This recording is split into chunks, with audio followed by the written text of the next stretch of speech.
Alors pour les cheminots, donc, nous avons tous les matins une assemblée générale qui reconduit le mouvement de jour en jour. Donc de ce côté-là, la mobilisation ne faiblit pas. Donc ça c'est déjà une première chose. Mais par contre, surtout le message à faire passer, c'est ce qu'on veut faire passer, c'est de dire, nous, on veut bien s'occuper de la SNCF parce qu'on sait faire.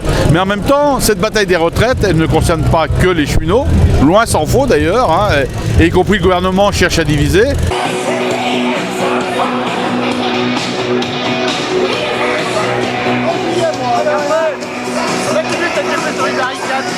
Le cheminot, toutes les assemblées générales de Chambéry, mais pas que de Chambéry, de toute la région et partout en France ont reconduit très massivement le mouvement.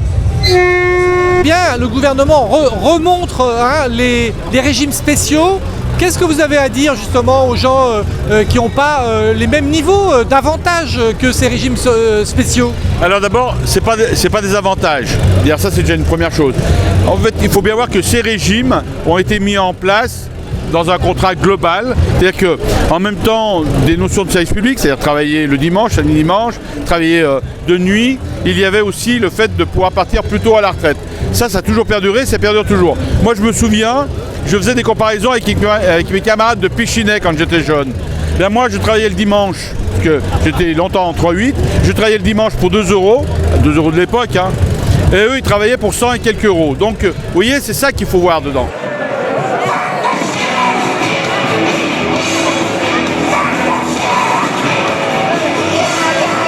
Très simple, on voit bien que les citoyens ne sont pas tombés dans le piège du gouvernement qui veut opposer les uns aux autres.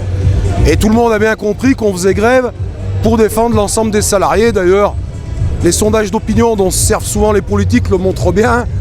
Il est clair que le mouvement citoyen est du côté des grévistes et qu'il n'y a pas d'histoire de régime spéciaux ou pas. La réforme, elle va faire du mal à tout le monde.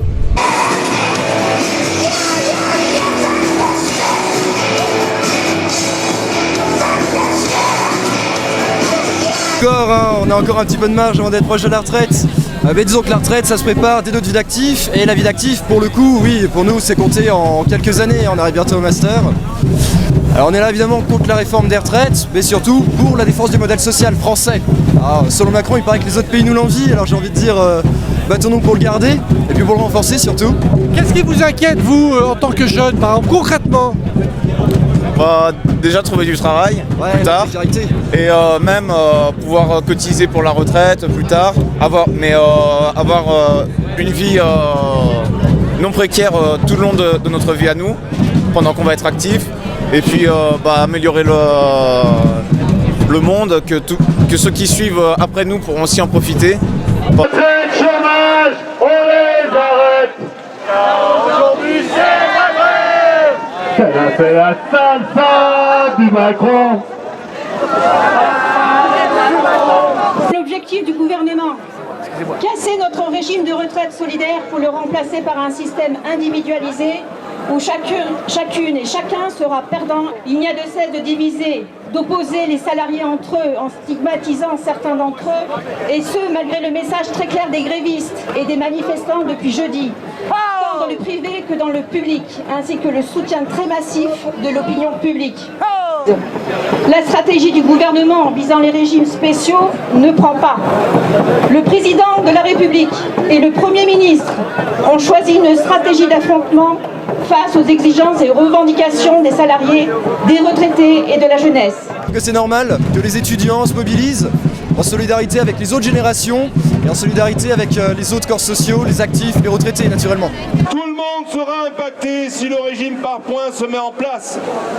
Il n'y a aucune raison financière, je vous le redis, de changer nos systèmes de retraite. Nous avons 161 milliards de réserves. Une augmentation de 0,5% des cotisations, le cas échéant, dégagerait 10 milliards par an. Ajoutez à cela les cotisations que nous avons sur nos fiches de paye de la CSG et la CRDS, qui dès 2024 se rajouteront de 24 milliards d'euros. C'est 34 milliards dont nous disposerons, nous, les travailleurs, pour conserver, voire améliorer le montant de nos retraites.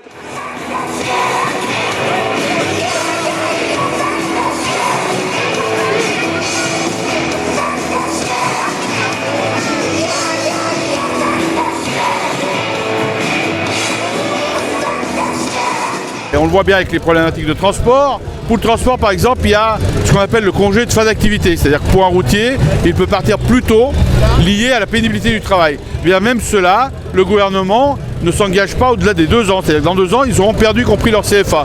Donc on voit bien que ces notions de pénibilité, de prise en compte de pénibilité, c'est quelque chose qui transcende non seulement les CDF, mais qui devrait transcender l'ensemble des métiers, puisque quand on est sur des métiers pénibles, on devrait pouvoir partir, non pas 1 an, mais 5, 6, voire 10 ans, plutôt à la retraite.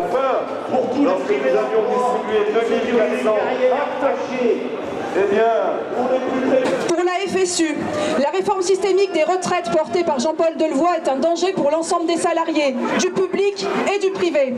La retraite par points, c'est davantage d'incertitude pour chacun et chacune.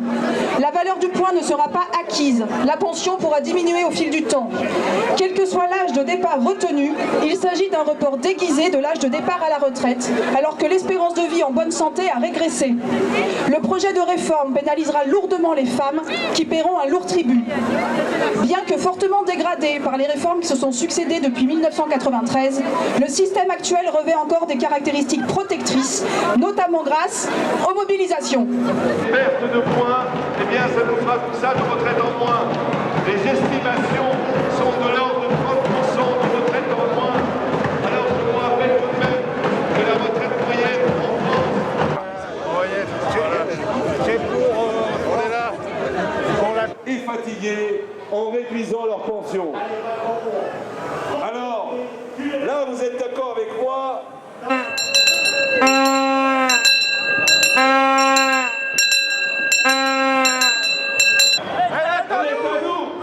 On s'est battu pour la gagner, on se battra. La retraite.